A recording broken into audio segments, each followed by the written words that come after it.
গণভোট না আলু, আলু আলু। বাজারে নতুন স্লোগানটি নিয়ে এসেছেন বিএনপির ভারপ্রাপ্ত চেয়ারপারসন তারেক রহমান। তারেক রহমান খুব পরিষ্কারভাবে বলেছেন যে গণভোটে ৩,০০০ কোটি টাকা খরচের নামে উনি অপচয় বলেন নাই, বাট আমি আপনি সকলে জানি যে অপচয় করার থেকে বাংলাদেশে এই মুহূর্তে গরিব আলু চাষিরা যে আলুর ন্যায্য মূল্য পাচ্ছে না, পেঁয়াজ চাষিরা যে পেঁয়াজ সংরক্ষণ করতে পারছে না, সেই দিকে এই টাকাগুলো যদি খরচ করা যায় সেটা কাজে লাগবে। এই অনেকদিন পরে আমি তারেক রহমানের একটা কথার সাথে আসলে পুরোপুরি একমত হতে পারলাম। এই গণভোটের তুলনায় আলু চাষ করাটা, মানে আলু চাষিদেরকে সাহায্য করাটা ভালো হবে। এবং এর চেয়েও আরেকটা ভালো পরামর্শ আমি দিতে পারি যে এই ৩,০০০ কোটি টাকা যেটা জামাত খরচ করাতে চাচ্ছে, ৩,০০০ কোটি টাকা যদি 18 কোটি মানুষের পিছনে খরচ হয় তাহলে জনপ্রতি কত পড়ে? ১,৫০০ টাকার মতো বোধহয় পড়ে। আমি অঙ্কে খুব খারাপ, বাট আপনারা একটু ক্যালকুলেটর করে কমেন্ট বক্সে জানিয়েন তো কত হয়। ১,৫০০ টাকার মতো যদি হয়, আমি ধরে নিচ্ছি, আমার ১,৫০০ টাকা আমাকে দিয়ে দেন। আমি আলু চাষিকেও দিতে রাজি না, গণভোটেও দিতে রাজি না। এবং আপনারা বাকি যারা লোকজন চান যে এই ৩,০০০ কোটি টাকার ভাগটা নিয়ে নেবেন, আমার মনে হয় আমরা সকলে মিলে ডক্টর মোহাম্মদ ইউনূস, আমাদের প্রিয় সরকার, ওনার কাছে অনুরোধ করতে পারি যে জাতীয় ঐক্যমত্যের মধ্যে আমরা এই আমাদের লোকজন, আমরা যারা সাধারণ নিরীহ গরিব লোকজন আছি, আমরা জাতীয় ঐক্যমত্য পোষণ করেছি যে গণভোট হবে কি হবে না আপনাদের বিষয়। ৩,০০০ কোটি টাকার মধ্যে আমার ভাগের ১৬০০ টাকার মতো হবে, আমার ১৬০০ টাকা দিয়ে দেন ভাই, আমি গিয়ে আলু চিপস খাবো। আমি আপনাদের এই গণভোটের তামসার মধ্যে নাই। গণভোটের এই তামসাটা কেন আসছে আসুন আমরা এখন এই জিনিসটা বুঝে নিই।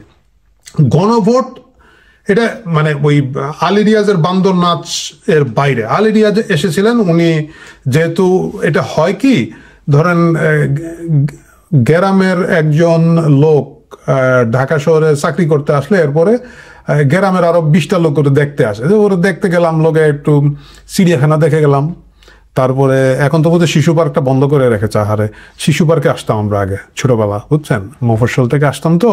তো এই অবস্থা। আলী রিয়াজ আসছে যে গ্রামের ভাই বেড়াদের উপদেশটা হয়েছে, যাই গিয়া ২টা টাকা কামায় নিয়ে আসি। এই ঐক্যমত্যের ৮ মাসের তামসা করে আল্লাহ জানে কত টাকা কতভাবে কি করছে। পাওয়ার প্র্যাকটিস তো অবশ্যই করে গেছে, উনি উনার মতো চলে গেছে। এবং ঐক্যমত এমন ঐক্যমত হয়েছে কারোর সাথে কারো মত মিলে না, এটার নাম নাকি ঐক্যমত।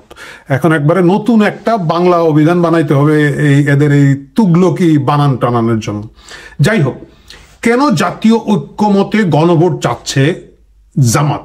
জামাত চাচ্ছে এবং জামাতের সাথে তাদের ৮টা সংগঠন চাচ্ছে এবং তাদের একমাত্র বাচ্চা, মানে আগে আমরা শুনতাম যে ছাগলের ৩ নম্বর বাচ্চা হয়, কিন্তু ৮টা রাজনৈতিক দলের একটা বাচ্চা হয়, সেটা এনসিপি। আবার দেখলাম যে খেলা ছিল না, হঠাৎ করে নিজেরা বলছে, ওরা কিন্তু ৮ দলের সমাবেশেও ছিল না, হ্যাঁ, এখন হঠাৎ করে বলছে আমরাও জামাতের সাথে একমত। নাসিরউদ্দিন পাটোয়ারি, আমাদের প্রিয় ডার্বি ভাই, এইটা বলেছেন, আজকেই বলেছেন, মানে যখন আমি ভিডিওটা রেকর্ড করছি, যে তারাও একমত। ভাই, তোমরা না গেলা জুলাই সনদ সিগনেচার করার জন্য, তোমরা কোন দিকে, ডাইনে না বায়ে, তোমরা কোন দিকে? তোমরা কি মানে বরের পক্ষের পিসি না কনের পক্ষের মাসি? এটা তো কেউ জানে না, বিয়ে বাড়িতে তো হাকুল্লার মতো ঘুরে বেড়াচ্ছ। যাই হোক, এই সব কিছু মিলিয়ে এই ৮ দল প্লাস প্রায় এনসিপি, মানে প্রায় দল এনসিপি, এরা গণভোটটা আগে চাচ্ছে। আদৌ কি গণভোটটা আগে হবে? গণভোট আগে হবার কোনো লক্ষণ সম্ভাবনা নাই। এরা নভেম্বরের ভিতরে গণভোট চাচ্ছে। হ্যাঁ, গণভোট ৩ দিনের মধ্যে করে ফেলা যাবে, কিন্তু এটা করা হবে না। এটা করা ঝুঁকিটা কোথায় আমি আপনাকে বলি। যদি ধরা যাক জামাত শাসিত এই সরকার গণভোট আগে করে ফেললো, আমরা জানি না, এই ভিডিওটা যখন আপনারা দেখবেন তারপরে ডক্টর মোহাম্মদ ইউনূস বক্তৃতা দিবেন, সুতরাং আজকে ওনার বক্তৃতার পরে আমরা হয়তো পরবর্তী বিষয়টা জানতে পারবো। কিন্তু আমার ধারণা উনি গণভোটটা আগে করবেন না, কারণ গণভোট আগে করলে বড় রিস্ক কোথায়? নাম্বার 1 হচ্ছে, ধরেন সারা বাংলাদেশে যে ভোটার আছে এর ৮০% বিএনপি আওয়ামী লীগ। মানে আমি এখানের মধ্যে ধরেন খুব পিক টাইমে আওয়ামী লীগের 42% থাকে, বিএনপি 38% থাকে, ৮০% হয়। আমরা দেখেছি নির্বাচনের ট্রেন্ডগুলোতে। এখন ধরেন আওয়ামী লীগ খুব খারাপ, ধরেন তাদের 1% আছে, বাট 79% তো বিএনপির আছে। মানে টোটাল যোগফল করলে বিএনপি এবং আওয়ামী লীগ মিলে ৮০% ভোটারের স্টেক তারা হোল্ড করে থাকে। এখন যদি গণভোট দেন, ডক্টর মোহাম্মদ ইউনূসের উপরে লোকজন মহাবিরক্ত, মহাবিলা। আপনারা ডাইনে বায়ে তাকায় দিয়েন, মানে ইভেন চামচা যেগুলো চান্দাবাদ চামচা, এরা পর্যন্ত এখন সমালোচনা করে। মানে এই অবস্থা ডক্টর মোহাম্মদ ইউনূসের। সুতরাং পাবলিক গিয়েই না ভোট মারবে, বুঝে মারুক না মারুক। বিএনপি যদি দেখে যে তার কথা না শুনে গণভোট করা হয়েছে, সে অবশ্যই বলবে না ভোট মার। আওয়ামী লীগের লোকজন যেগুলা জেলের বাইরে আছে বা বাড়ি ঘরে আছে, নিরীহ আওয়ামী লীগ সমর্থক, সুযোগ পাইছে গিয়ে একটা না ভোট মাইরে আসি, প্র্যাকটিস করে আসি। তো বিএনপি এবং আওয়ামী লীগের যদি দুইটা না ভোট একসাথে হয়, আপনি হাত পাখা দাড়িপাল্লা আর শাপলাগুলির ভোট দিয়ে গণভোট জিততে পারবেন? জিততে পারবেন না। এবং যখনই জিততে পারবেন না, না ভোট অনেক বেশি পড়বে, 70-80 ভাগ না ভোট পড়বে, আপনি কারচুপি করে এটাকে 51-এর নিচে নামাইতে পারবেন না। কারণ এখন আপনাদের কারচুপি করার মতো লোকজন খুব একটা নাই। আপনারা যেভাবে ধরেন সেনাবাহিনীর অর্ধেক লোক অফিসার, সিনিয়র অফিসারকে জেলে পুরে বসে রাখছেন, সেনাবাহিনী কারচুপিতে আপনাদেরকে কোনো সাহায্য করবে বলে আমার কাছে মনে হয় না। করতে পারে ওয়াকারের ব্যাপার, বাট ওয়াকার সহ মিলেও এই কারচুপি করে 51-এর নিচে এই ভোট নামাইতে পারবেন না, ভোট জিতাইতে পারবেন না। তাহলে না ভোট জিতবে। না ভোট জেতার মানে হচ্ছে সরকার একটা জিনিস প্রপোজ করেছে যেটা জনগণ প্রত্যাখ্যান করেছে। নীতিগতভাবে ন্যূনতম হায়া শরম লাজ লজ্জা যেসব সভ্য দেশের আছে, government must resign. Doctor Mohammad Yunus তার ঐক্যমত্য কমিশন, যেটার চেয়ারম্যান উনি, একটা জিনিস প্রস্তাব করেছেন, জনগণ প্রত্যাখ্যান করে দিয়েছে। তার তো আর ক্ষমতা থাকার কোনো নৈতিক কোনো ধরনের অধিকার থাকবে না। ডক্টর মোহাম্মদ ইউনূস এবং তার লোকজন কি এই রিস্ক নেবেন? জামাতের কথার উপরে এই রিস্কটা কি তারা নেবেন? আমার মনে হয় না। তাহলে কেন জামাতের সাথে তাদের 8 দল এবং তাদের বাছুর, এই টোটাল 8 দল +1 বাছুর, এরা কেন গণভোটের ব্যাপারে এখন করে হিল্লা করছে? শুনেন, এর মূল কারণটা হচ্ছে বাংলাদেশে নির্বাচন জিততে হলে আগে রাজপথে জিতে আসতে হয়। আপনি যতগুলো ট্রেন্ড দেখেন, মানে আপনি 69-এর গণ অভ্যুত্থানে জিতছেন, 70-এ গণজোয়ারে নৌকা হয়েছেন, আপনি এরপরে 91-তে আপনি এরশাদকে হটিয়েছেন। বিএনপি এত শক্ত ক্যান্ডিডেটও দিতে পারে না, কিন্তু বিএনপি কেন তখন জিতে আসছিল? কারণ বিএনপি এর আগে আপসহীন নেত্রী ছিল, তারা এরশাদের কোনো ইলেকশনে যায় নাই। এই ইমেজের মাধ্যমে রাজপথে যারাই জিতেছিলেন তখন বিএনপি, আওয়ামী লীগ, জামাত, 8 দল 5 দল, বাম ডান সবাই মিলে জিতেছিলেন। বিএনপি ছিল অনেক বেশি জেতা পক্ষর একটা চেহারা তাদের মধ্যে ছিল, তারা জিতেছে।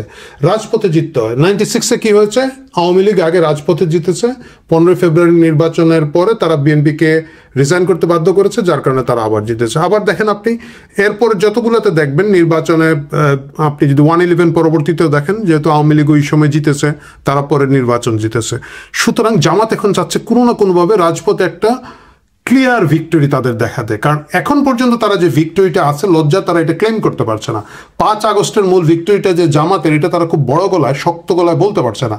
কারণ এটা বললে ধরেন এটাতে যারা ব্যবহৃত হয়েছেন, বা আমি জানি না, টাকা পয়সাও নিতে পারেন, যে তথাকথিত সুশীল লোকজন আছেন, তারা একটু বিব্রতকর অবস্থায় পড়ে যান, তাই না? মনে করেন যে ফেসিবাদের বিরুদ্ধে আমাদের অগ্র সৈনিক, আমাদের ওই যে পুরা ডিকশনারি মুখস্থ করে বলতে পারেন, রেফারেন্স দেন, বাংলার জাকির নায়ক, আমাদের প্রফেসর সলিমুল্লাহ বা অন্যান্যদের যে প্রথমে তো ওনারা গেছেন সামনে, এদের কারণে এখন জামাত 5 আগস্টের পুরা ভিক্টরিটা একলা নিতে পারে না।